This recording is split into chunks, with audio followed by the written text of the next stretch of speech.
organizations. It's a great pleasure to host a discussion about a very important new report called Embarking on a Path of Renewal.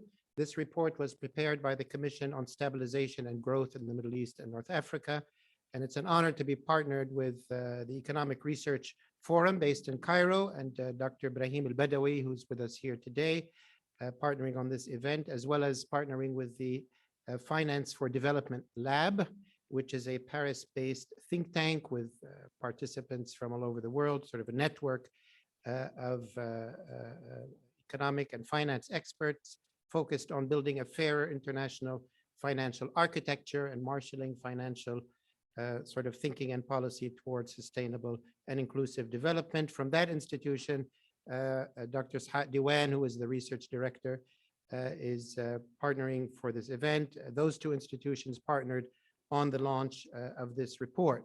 The session today will feature a quick presentation of the main findings and recommendations of the report by Drs. Elbadawi and Diwan, then a panel with esteemed colleagues from the World Bank and the IMF to discuss some of the economic and financial findings and recommendations, followed by a second panel looking beyond sort of the finance and macroeconomic issues. It gives MEI great pleasure to be hosting a lot of these economic and political economic conversations. Just 2 weeks ago, we hosted the launch of the World Bank's Middle East and North Africa Economic Update, and Dr. Roberta Gatti was with us there as well. And in September, we worked with UNDP to launch their new Arab Human Development Report. Obviously, politics, economic, social conditions are all greatly intertwined, and those discussions are necessarily interwoven. This report focuses on the urgent plight of a number of countries in the region which are in particular distress, and focuses on what can be done to assist them moving forward, both in the fiscal space, but also in some kind of economic recovery after the multiple shocks of COVID-19, of energy prices, food prices, slowdown in global economy, focus on conditions in Egypt and Jordan, Lebanon, Morocco, Sudan, and Tunisia in particular. So I'm eager to get started. Let me invite to the podium Dr. Elbadawi for his remarks and some slides from the presentation, and then Dr. Ishac Diwan. Dr. Ibrahim, the floor is yours.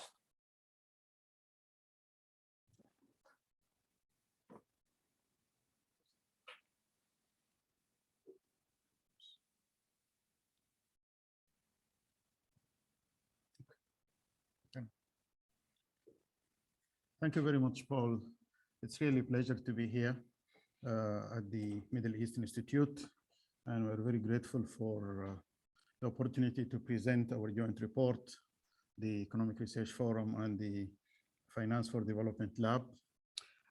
This committee was constituted with the key objective of promoting the debate about the future of development for the MENA region, both from the perspective of the riskiness that entails development in the region, given the challenges we have, but then also the report and the mandate of the Commission is aimed at providing prospects, providing an opportunity to be hopeful in terms of the ability of the region to overcome the challenges and also to partake in the future of the phenomenal transformation that is happening in terms of technology, and also to be responsive to the social agenda and the environmental agenda in terms of the sustainability of the growth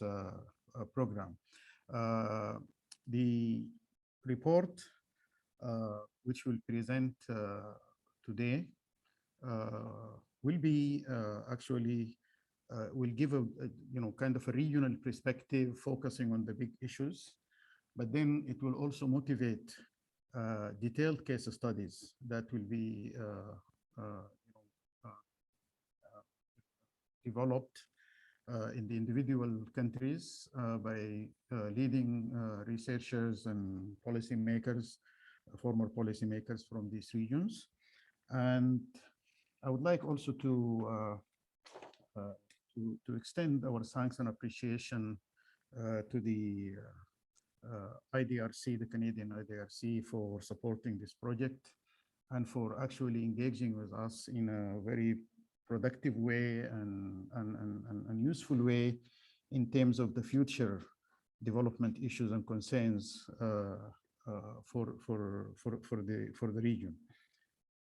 The terms of reference for the Commission was to threefold. Was, as I said, to assess how risky is the current development path in MENA, especially in the highly indebted 4 countries of the region, Egypt, Jordan, Morocco, and Tunisia, in addition to other 2 countries, Lebanon and Sudan, which are additionally also facing some other challenges, because the political order in these 2 countries are being challenged, in addition, of course, to themselves being having to face some very serious risks.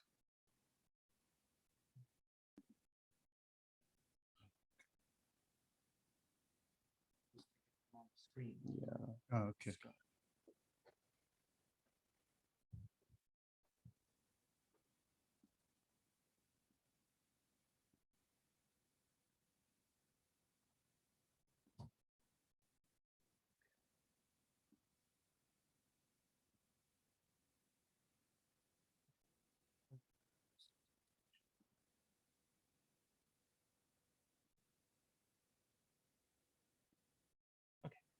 Okay. All right. Thank you. So they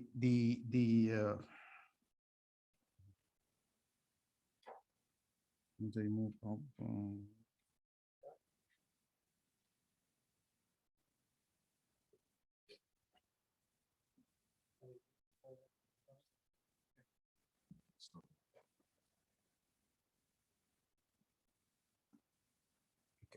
Okay. Yeah. So this is the first fundamental issue about the macro stabilization and the issues associated with the debt.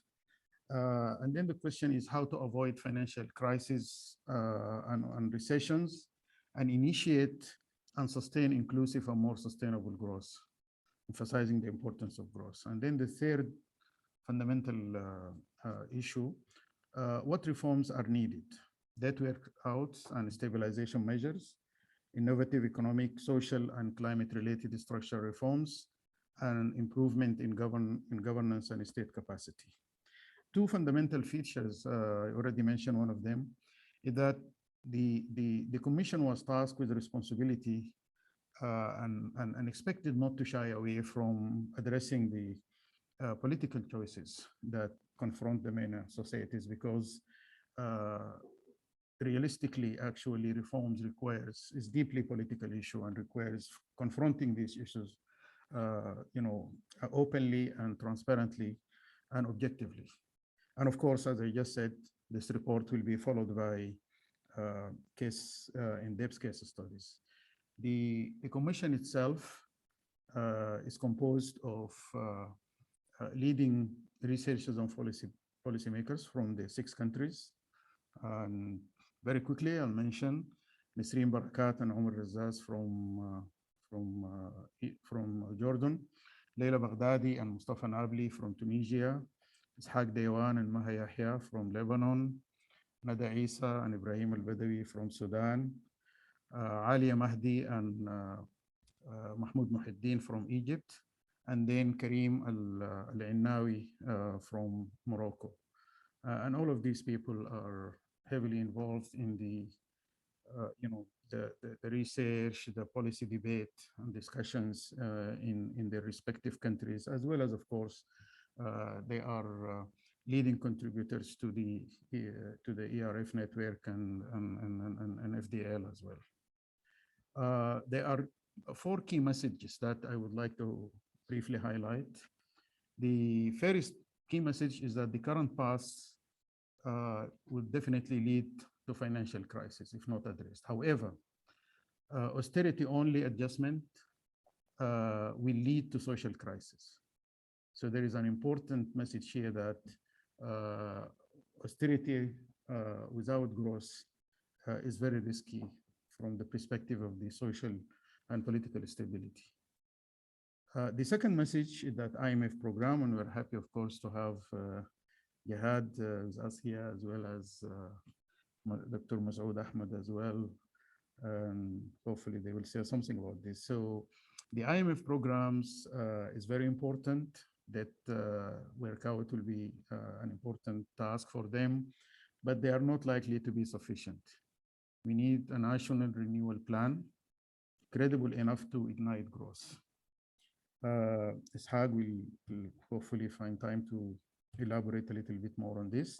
The third message is considerable growth potential exists, which is this is a hopeful and an inspiring message of the report that that there is need for a pro-growth macro, need for modernizing the state, democratizing the private sector and the private sector market, and also there's huge potential of deploying the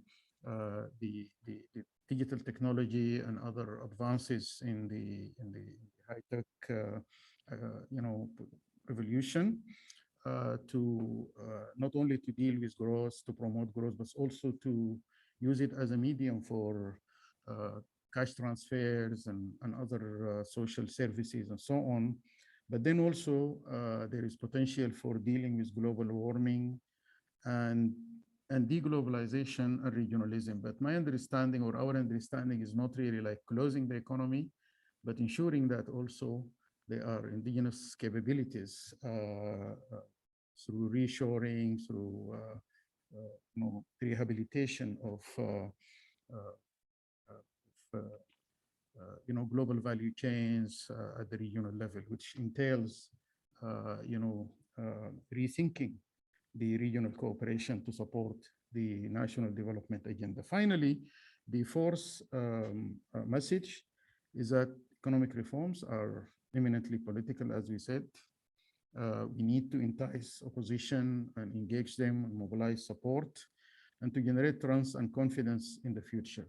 And this obviously is a very important aspect because it requires that there will be some sort of a deliberative, cross-filterizing engagement with various elements in society, especially the three fundamental agents or actors, the political elites, the private sector, and of course, the civil society and the population at large.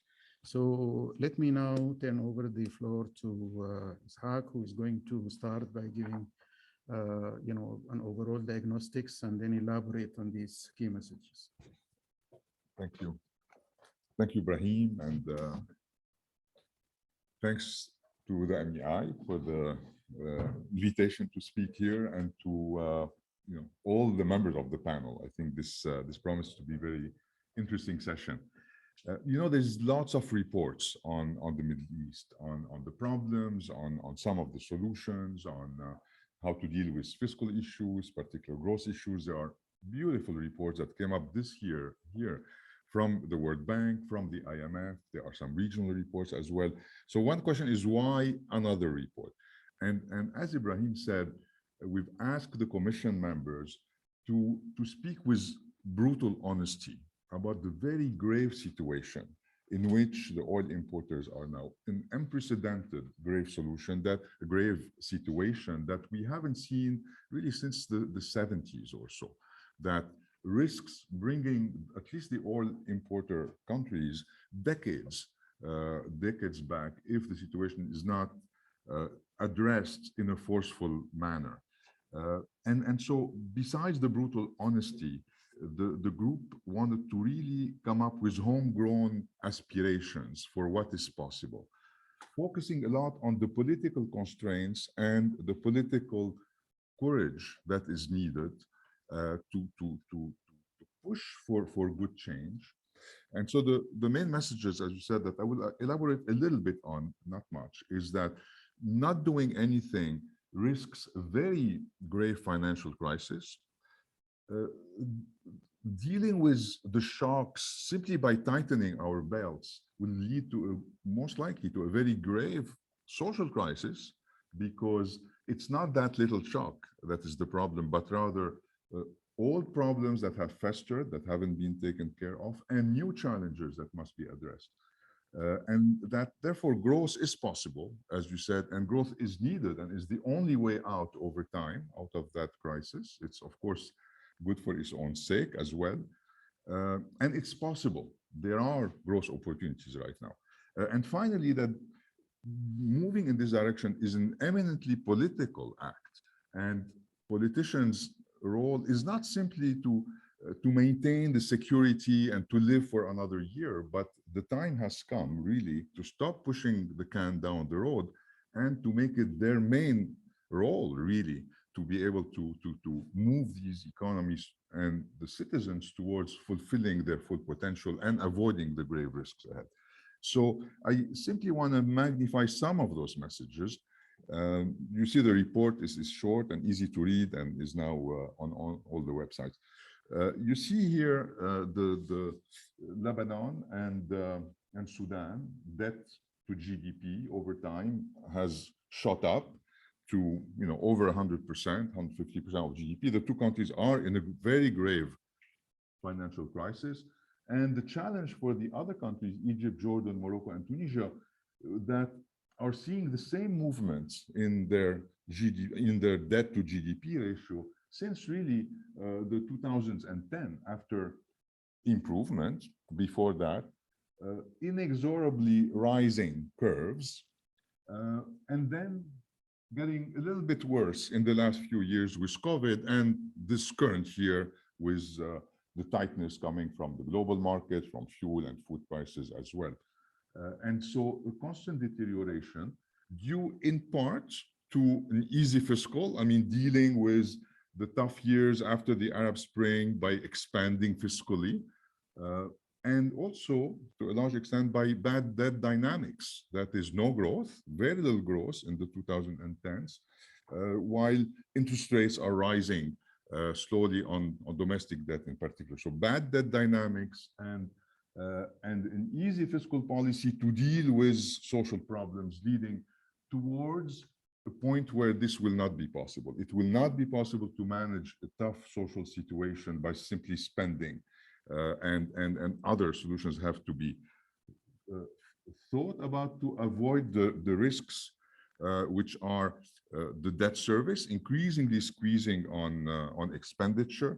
At some point, the reliance on refinancing the debt through the capital market would not be possible. There would be a sudden stop, as happened in Lebanon, which would lead to, we're already seeing pressures on the exchange rate, on interest rate, much more of that, and therefore leading to an economic squeeze that will generate more unemployment and more poverty, as we're seeing vividly in Lebanon and in Sudan.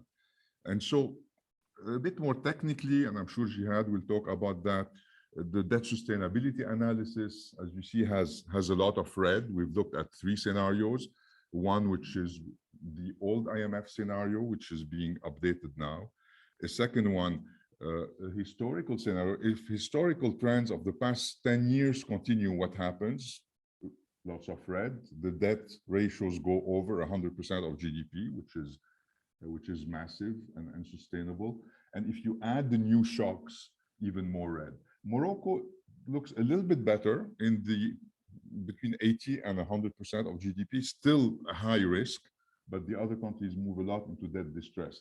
Now, and we will hear from Jihad Azzour, to have a sustainable situation, you would need to either produce large fiscal surpluses, and so one would have to imagine moving from deficits to surpluses with a movement of at least 5% of GDP, which is very tough socially to stabilize the situation, or else to increase the growth rates by 2-3% of GDP to move from 2% to 4-5% growth a year, or a combination of both. I think what happened to Lebanon should really keep us on our toes and keep all the countries on their toes. Avoiding the crisis is very important. Lebanon has done very little to avoid the crisis. They have worked on their fiscal surpluses. So the fiscal wasn't in deficit, but after 2010, growth collapsed. And so the debt dynamics were very negative. growth next to zero, interest rates rising, and that leads to a deterioration over time. They should have really devalued, focused on the growth strategy, even at the risk of having to reduce the debt much earlier to put the country on a path to growth and sustainability. And the lessons is to for the other countries to do that and not to fall into a crisis, because you see on the right how tough it is when you are in a crisis to avoid the fight over who's going to take the losses. 3 years after the crisis in Lebanon, there's no agreement on how to share the losses. The banking system is collapsed, doesn't work. There's still capital flight, multiple exchange rate. And the state doesn't function anymore, and we are very far from being able to think of finding a growth path. The situation is similar in Sudan as well. Rebuilding after this destruction is extremely difficult, so very important to avoid. In terms of messages, we'd love to hear from the IMF on debt. I mean, in other countries, part of the burden of adjustment is on the creditors. It seems quite hard in the region to do that. When you look at the structure of debt, a lot of it is domestic, more in some countries than in other. In Egypt, it's very domestic. There's only so much you could do domestically without hurting too much the banking sector and falling into a Lebanese deep crisis, if you like. The external, a lot of the external debt is with multilaterals that do not take haircuts, in Tunisia in particular. The bilateral is not very high, and the commercial debt is there and will put a lot of pressure, and it's expensive, but it's not terribly high either. So it's clear that at some point some workout will be needed, but it will be difficult to do and will not bring a lot of gains. And so it poses the question of how to bring new finance really to get growth going again, as we will discuss. And we will argue that you need actually very courageous movement on a pro-growth agenda in order to clean up this and be able to attract new finance. But most importantly, I think our key message is the main difference will have to be made by domestic efforts. The saving rates are among the lowest in the world in our region by now. The labor force participation is among the lowest in the world.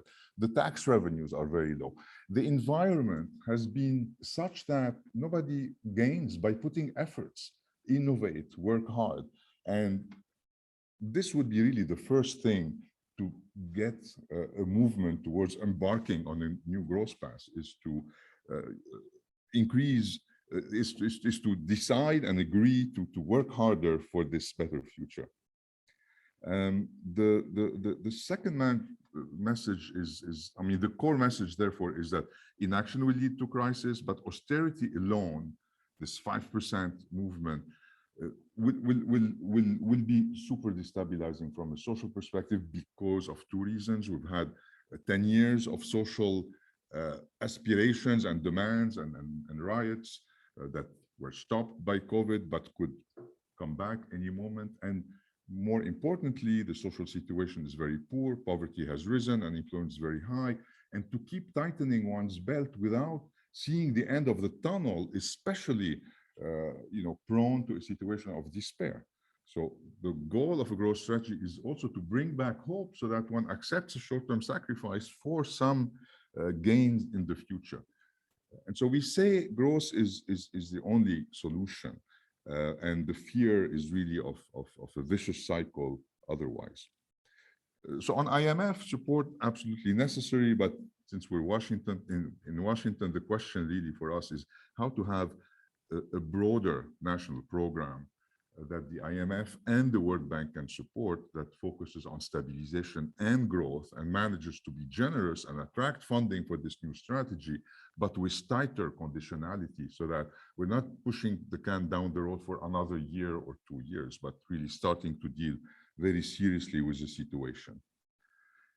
So the three pillars of such a strategy are clearly, some fiscal adjustment is necessary. We're not saying no austerity. We're saying an austerity-only strategy is not the right one.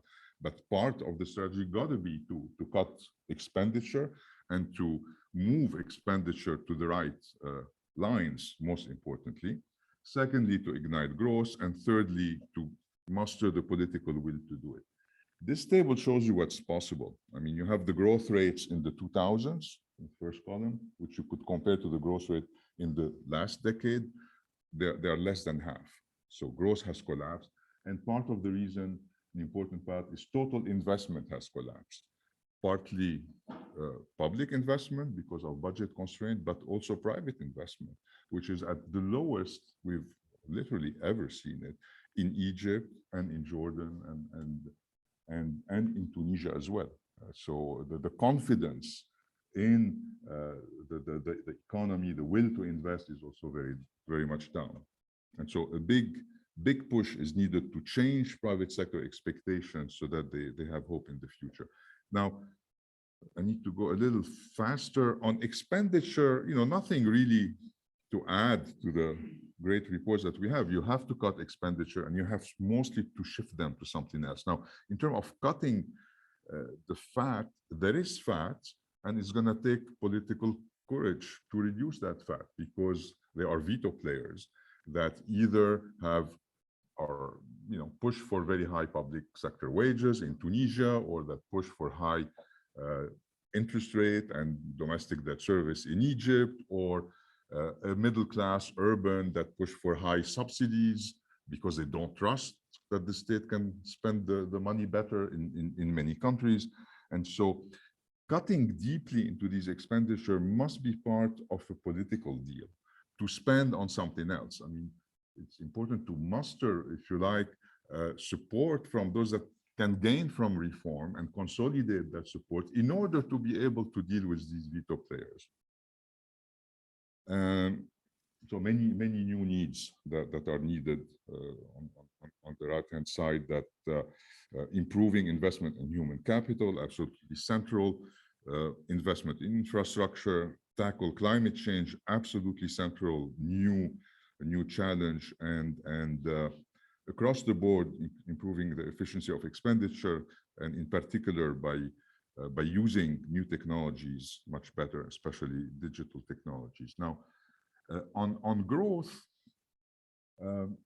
obviously there are some short-term measures to take to ignite growth, such as stabilizing the macro, the valuations, the kind of things the IMF is very good at monitoring and defining. But very important to realize that alone doesn't do it. I mean, in 2016, Egypt devalued its currency by 50%, yet there was no supply response. Export barely moved up and then stabilized. The private sector basically didn't believe that this devaluation will improve their competitiveness sufficiently and over time to push them to invest. So that alone doesn't lead to a shift in expectation. And what you need is to put together a medium-term plan that would unfold over time, that deals with all challenges, democratizing the private sector, modernizing the state, new challenges, opening up to digitalization, dealing with climate change, going more into regional cooperation. That takes time, but you need to change the narrative sufficiently to shift expectations so that people believe that this will happen and they start reacting today, which is needed to make it happen. And you need citizens to start getting trust in the future again, so that they accept sacrifice, they start collaborating, coordinating more. The private sector to start investing a little bit more and reversing the trends that we've seen, and to also attract capital from abroad, because this is needed. And the report also contained this positive message about the existence of growth opportunities. I mean, all the commissioners see the region as way below potential. It can do much better. Now, we can list the area. The private sector can do much better. The public services, health, education can modernize, and that can create jobs and jobs for small firms. Digitalization can improve productivity across the board. The relocalization of value chains to Europe create new opportunities in North Africa. Climate adaptation, if that is to be 2, 3, 4% of GDP, that lots of jobs, if it can be financed externally.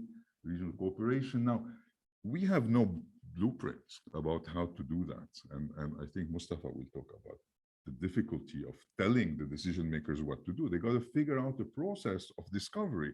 The point as potentially exists. How to implement it is not written on anybody's page. It has to be discovered by these societies. Finally, to close, the core message, I think, is that this is politicians' job, is to find this path to renewal. They could not just listen to their security people telling them, you know, for stability's sake, don't do anything, don't rock the boat. The boat has reached, is about to hit an iceberg. And you got to take political risk on what matter, which is a path of renewal, reaching the potential of these societies. So it involves political change. Now, political liberalization is obviously good for its own sake, first and foremost, but justice and human rights and liberty to speak out is crucial for good functioning of the economy as well. And, you know, without civil society that can criticize different plans, you know, sooner or later you'll hit, you know, big white elephants that, as we see in some countries. You cannot really, without mobilizing society, build the political force to neutralize the veto players that are not allowing you to actually move forward. And probably the way to do it is also to find ways to experiment and then scale up what works. To conclude, commissioners were very interested in regional cooperation, not the old style Arab League, but all the new areas that really transcend borders, where you can have win-win by working across the region. The internet, the Arabic language barely exists on the internet. Climate doesn't have borders. Agricultural security, food security is again an issue that where Sudan and others can benefit, rivers and others and other programs. So just to conclude, this report is not a blueprint, is aspirational.